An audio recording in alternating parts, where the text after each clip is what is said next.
which is, I think very, very practical, and it's kind of what we need more of. Yes. Let me ask you this. I saw Mike had another question earlier. Have you run into a guy by the name of James Felton Keith? He's running for Congress, also supports basic income. Has that name crossed your radar before? Yes, he's we've met once. He is running in New York's 13. We haven't had a chance. Obviously, he's running his race against another incumbent, but we haven't had a chance to cross paths again. We actually ran each other at a candidates forum where his district and my district actually border each other. So we met once.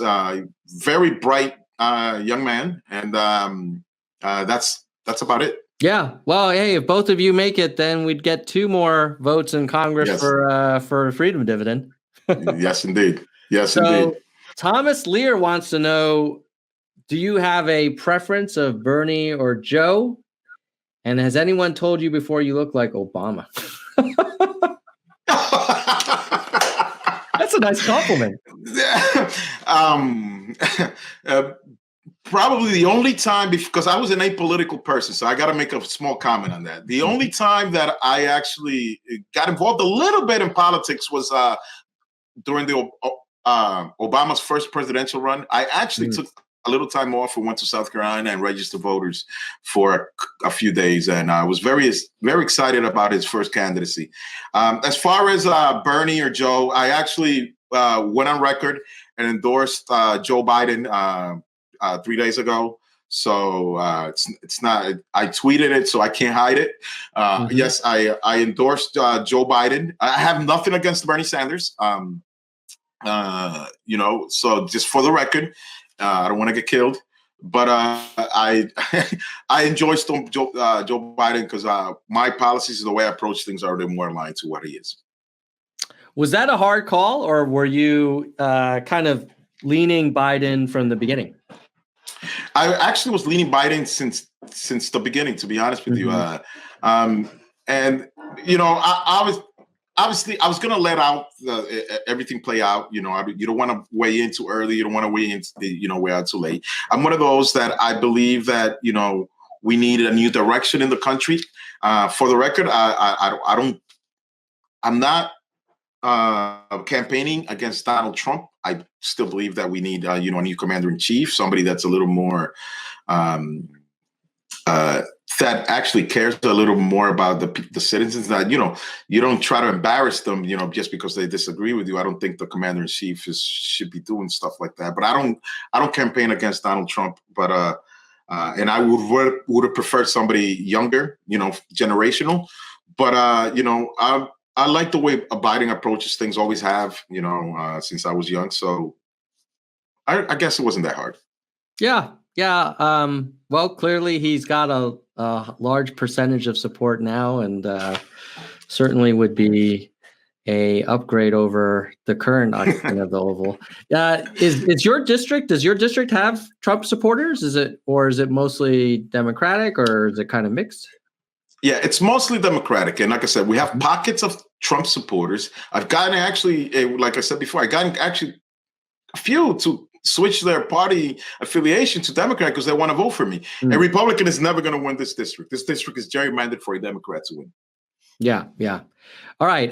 Jennifer has a question of, what do you think about mailing out a voter's handbook explaining all the things and people on the ballot a month before voting? Do you guys do that in your district? Is that done where all the voters are given kind of like information about the candidates on the ballot?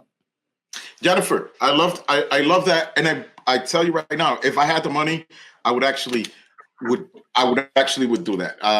There's mailers that we're supposed to, as they recommend you as candidates, to hand out, and rather than handing out a little flyer saying how great Sammy is, I would put on my mailer that please vote for me, but actually I would let them know that.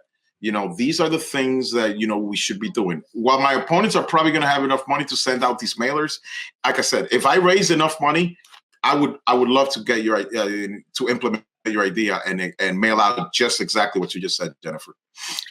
It doesn't sound like the party does that, explaining each of the candidates and their key positions. That they don't do that. No, they don't. They don't because the party. If to be fair, both parties are the same way. It is like a cult, and getting involved in politics has been an eye-opening experience for me. Once you are part of the party and you're an elected official, it's like they all circle around each other, and then you get into this echo chamber that is very hard to break. And these guys are talking to each other, and they echo each other. In the meantime, you have the regular voter and the regular citizen out there saying, "Listen, this is what we want. This is what we need. This is," and it's just like, my God, they don't, they just talk to each other. And I tell you, Tom, it's something that's very, very interesting for me to find out when I've started running.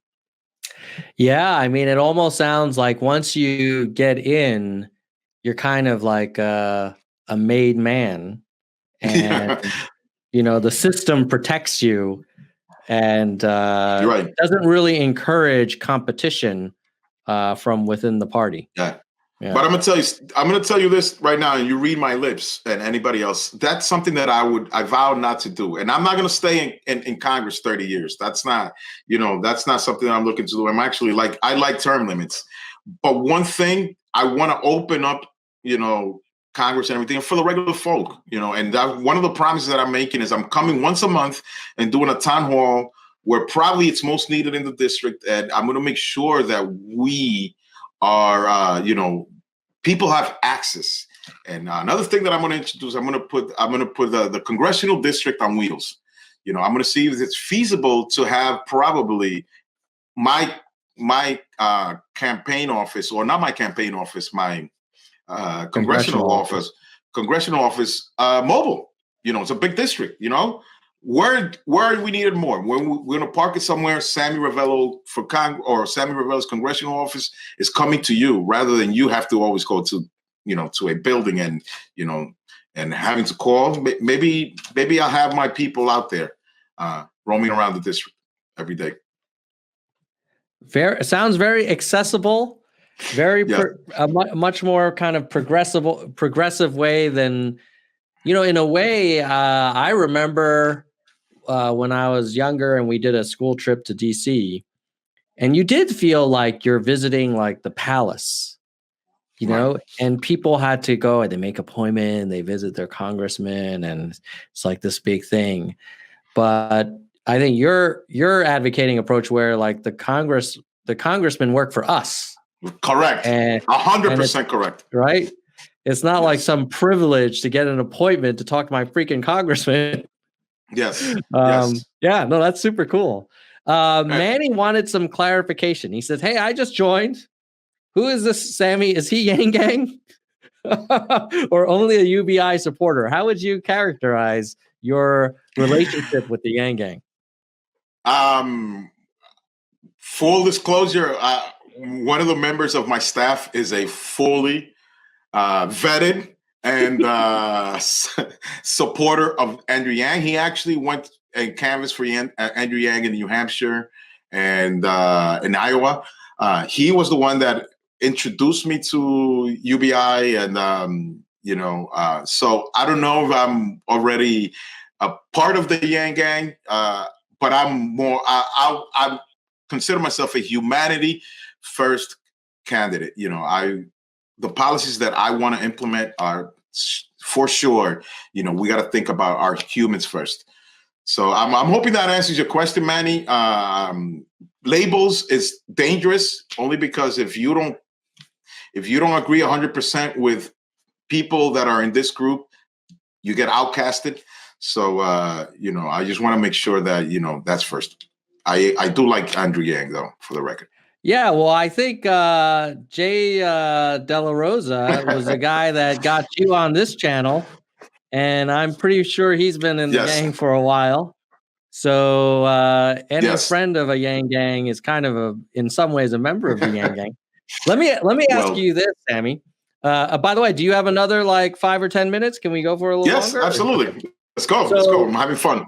Let me describe what are, and now this is going to be controversial because I'm going to describe what I think are some characteristics of the Yang Gang. Okay. And based on that, you tell me which of those you say, that one I'm not really sure about versus like this one is what I really think is strong. So one of the characteristics I think of the Yang Gang is that we support leaders who are not kind of baked into the establishment system and who are willing to look at problems in completely new ways, and where there are no like sacred cows or like this label or that label. We just want to solve a problem. The second one is that we definitely, a lot of us in the Yang Gang are big fans of looking at numbers and data and facts and evidence, and less on like slogans and feelings alone. A third one is a concern over the future of working class people in an economy that is changing, like and technology that's changing, right before our eyes in the blink of an eye.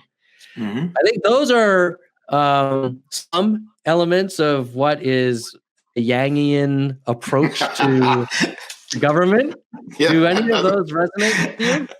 Well, I think I answered at least. I think I answered all three throughout this interview. Yes, and you know what I love about Andrew Yang and reading his book. And by the way, just for your readers, I haven't read the whole book. I'm reading pieces because the campaign does not allow me to just sit down and bask in a good book. Mm-hmm. But one of the things that I like about Yang is math. Let's make sure that because math is a science that's exact. I think that's the only science that is exact. 1 + 1 is 2, and anywhere in the world, and math doesn't lie. And one of the things that I like about him is that I say math in the traditional way, and math is let's make America think again. By the way, I understand what math is. And yes, let's think about our problems, and let's just not just say, for example, Medicare for all, or Green New Deal, like every other Democratic candidate is just say Green New Deal, guys, great, without let's peel the onion. You're talking about 80 million, federal jobs. Are we really? The math doesn't tell us that we're going to be able to, give out 80 million jobs. So, but we got to be careful. But believe me, and please don't take this that I'm against climate change. I'm just saying that, a lot of people, like you said, they slogans for every little thing. Mm-hmm. So the short answer to those three questions was a resounding yes. I am Sammy, for all three of them. Then I'm going to say that you may not know it, but you are Yang Gang. Well, if you officially anoint me Yang Gang, then I'll take the honor. Well, I would say you are. It's a grassroots movement.